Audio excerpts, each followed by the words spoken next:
Selamat pagi anak ibu Evi semuanya, salam sehat selalu. Kemarin kita sudah mulai dengan struktur laporan percobaan. Nah, hari ini kita lanjut materi kita tentang unsur kebahasaan yang digunakan di dalam teks laporan percobaan.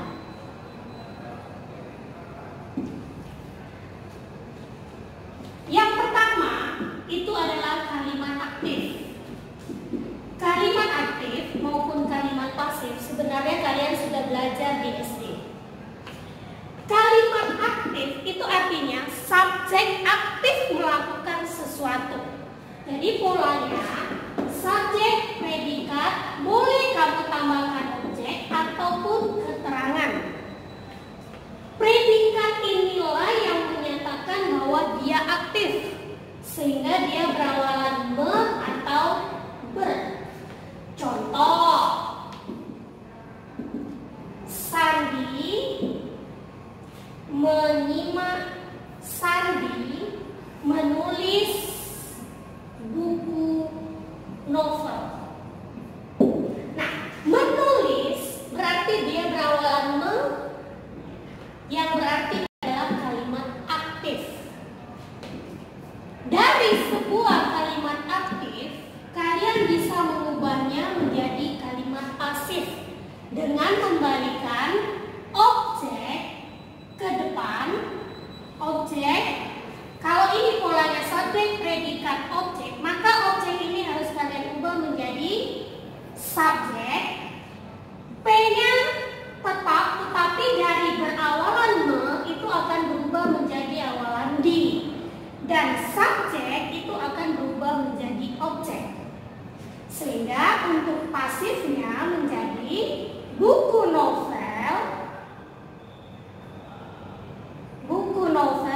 ditulis oleh Sandi. Ingat, setiap kalimat harus diakhiri dengan tanda baca. Kalau dia kalimat berita, akhirilah dengan tanda titik. Kalau dia kalimat seru, akhirilah dengan tanda seru. Jika dia kalimat tanya, akhirilah dengan tanda tanya. Jika tidak ada titik, berarti kalimat kalian ini akan berlanjut tanpa ujung, seperti rel kereta api. Nah, kalimat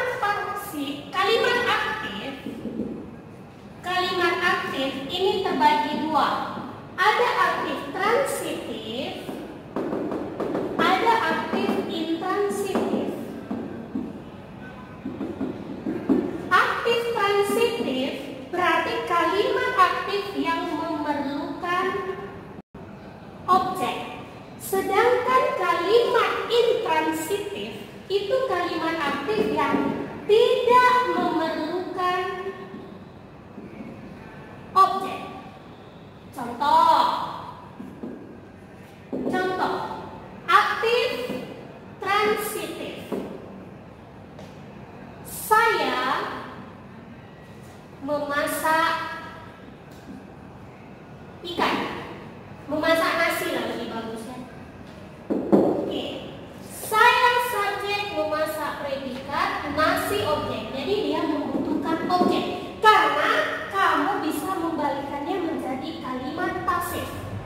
Sedangkan aktif intransitif ini tidak memerlukan objek. Intransitif tidak memerlukan objek. Contoh, saya menangis. Tidak ada objeknya, adanya subjek dan predikat. Dalam aktif intransitif,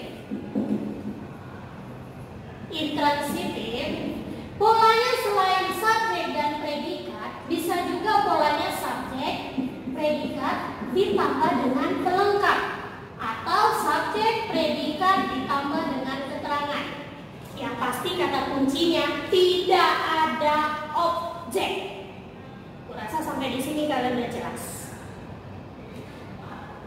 Kita lanjut unsur kebahasaan yang kedua. Unsur kebahasaan yang kedua adalah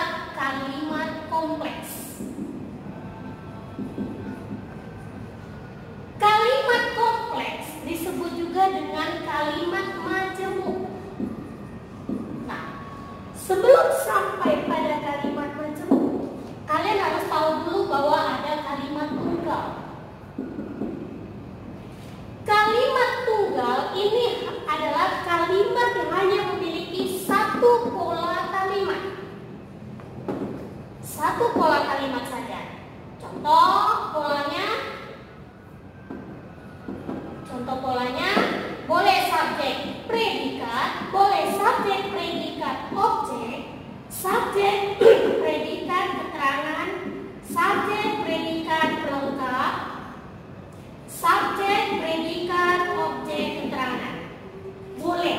Yang penting satu pola. Ini yang disebut pola.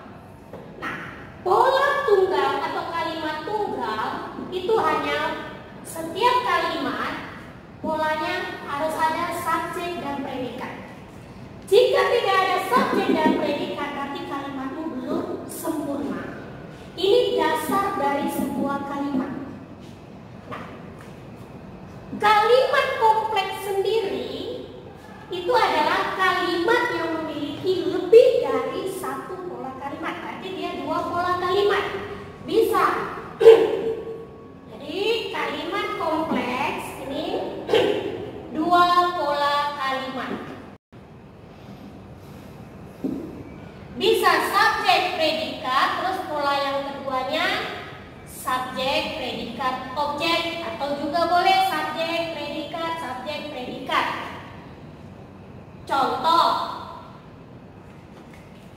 Contoh,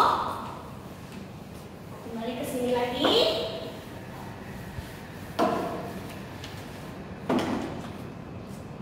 Andi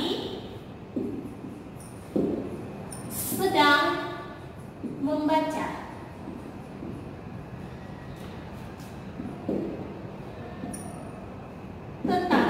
Sedangkan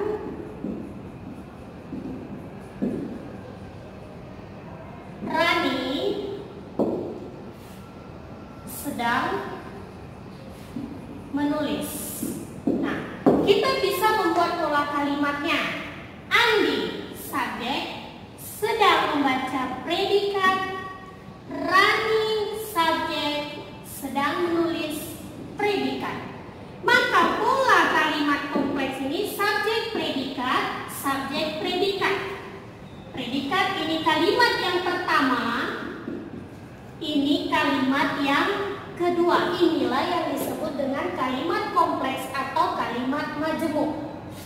Oleh sebab itu, maka kalimat kompleks itu terbagi tiga.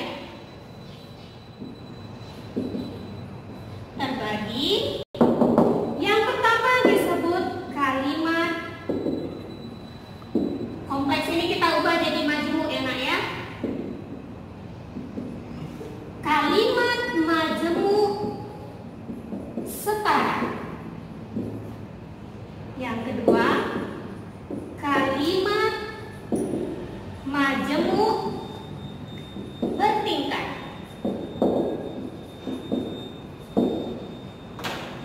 Yang ketiga, kalimat majemuk campuran. Nah, untuk pertemuan hari ini kita fokus pada dua ini dulu. Kalimat majemuk setara dan kalimat majemuk bertingkat. Dikatakan kalimat majemuk setara atau kita singkat KMS, ini KMB. Kalimat majemuk setara ini artinya subjek dan predikatnya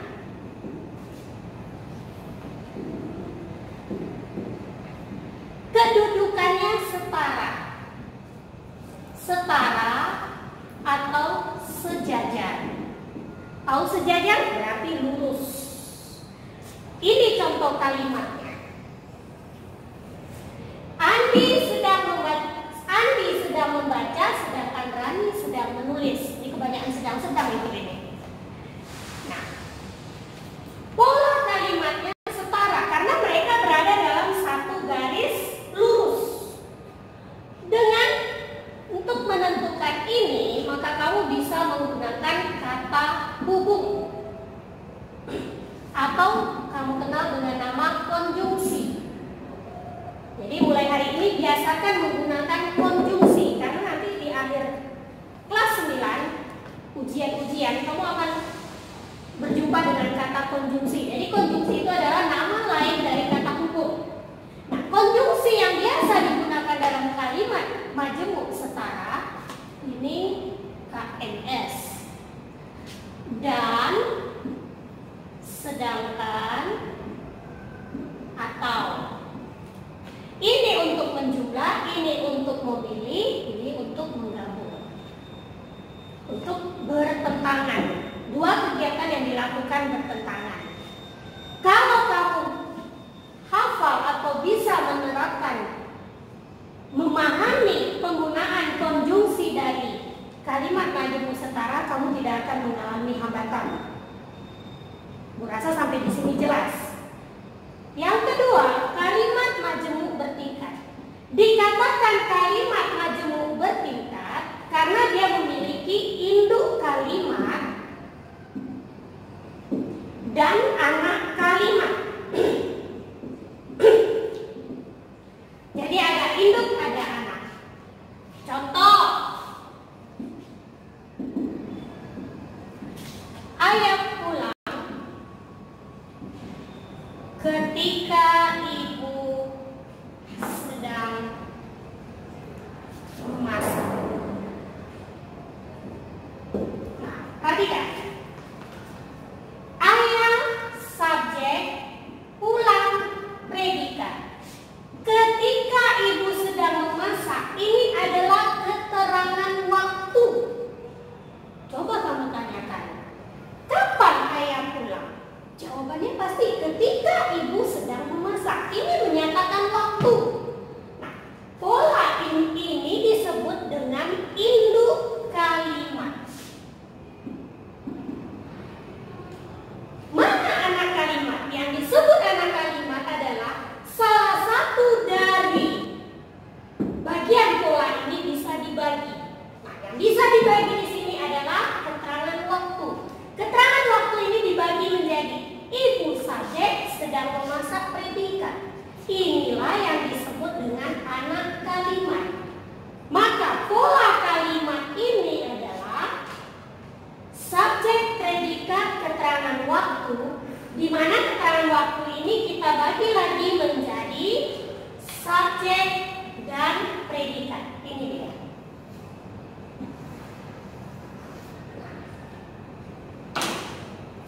Jelas sampai di sini, Bu rasa. Konjungsi yang biasa digunakan dalam KMB itu bisa ketika. Nah, ini yang untuk menyatakan waktu. Jika ini menyatakan waktu, ini menyatakan sebab. Contoh yang menggunakan jika. Kamu naik kelas jika kamu rajin belajar. Ingat titik di akhir kalimat. Kamu subjek, naik kelas, predikat jika keterangan sebab atau syarat. Yang bisa kamu bagi lagi, kamu subjek, rajin belajar, predikat. Maka pola kamu subjek, predikat, terangan saja buat. Nanti kamu bingung membaginya. Subjek, predikat. Jelas sampai di sini menurut saya. Nah, unsur kebahasaan yang berikutnya adalah kata tugas. Dalam teks laporan percobaan sangat banyak menggunakan kata tugas. Kata tugas yang sering digunakan dalam laporan percobaan itu kata depan. Kamu udah belajar di SD juga, kata depan. Ada di,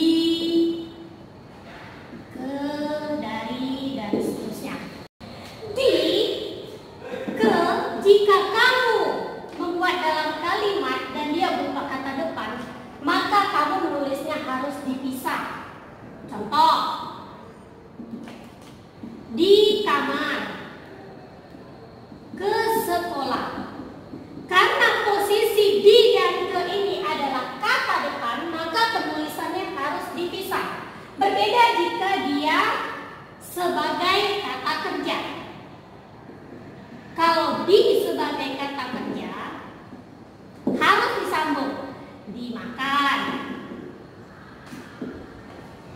kemasukan.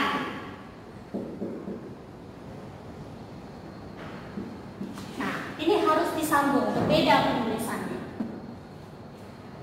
Lalu ada lagi konjungsi. Ini tadi yang Ibu katakan, konjungsi adalah kata hubung. Dan yang dan lain-lain. Setelah kata hubung, ada lagi kata sandang. Kata sandang yang biasa digunakan si, sa. Setelah kata sandang, ada lagi partikel. Nah, di dalam teks laporan percobaan paling sering muncul partikel seperti la, ataukah, ataupun. Contoh, sajikanlah, buatlah. Semua mereka menggunakan partikel lah yang menyatakan perintah atau penegasan. Lalu ada kata seru. Kata seru semua sudah tahu bahwa untuk menyerukan sesuatu. Jangan lupa kalau dia kata seru, gunakanlah di akhir kalimat tanda seru. Berikutnya, selain kata tugas, juga ada kata teknis. Kosa kata teknis. Kosa kata teknis maksudnya kata-kata yang digunakan di dalam bidang tertentu. Contoh, dalam teks laporan percobaan kamu menggunakan misalnya untuk membuat tempe, pasti ada menggunakan ragi. Ragi ini kata teknis. Jadi dia menggunakan dalam bidang tertentu. Atau kamu menggunakan teks laporan tentang percobaan membuat magnet. Maka magnet ini adalah kosa kata teknis. Jadi kosa kata teknis ini digunakan dalam bidang tertentu. Berbeda kalau kamu membuat laporan percobaan tentang biologi, maka di sini kosakata teknismu semuanya akan berhubungan dengan biologi. Kalau pertanian pasti berhubungan dengan pertanian. Nah, yang terakhir unsur serapan. Kosakata unsur serapan. Unsur serapan ini kita menerjemahkan dari bahasa lain yang kita masukkan ke dalam bahasa Indonesia dengan mengikuti lafal dan ejaan yang ada di dalam bahasa Indonesia. Contoh, karbohidrat. Ini adalah unsur serapan dari bahasa asing yang kita serap dalam bahasa Indonesia sehingga kita tulis menjadi karbohidrat. Di setiap teks laporan percobaan pasti mengandung unsur-unsur kebahasaan ini. Gue rasa kalian udah ngerti. Sekian dan terima kasih.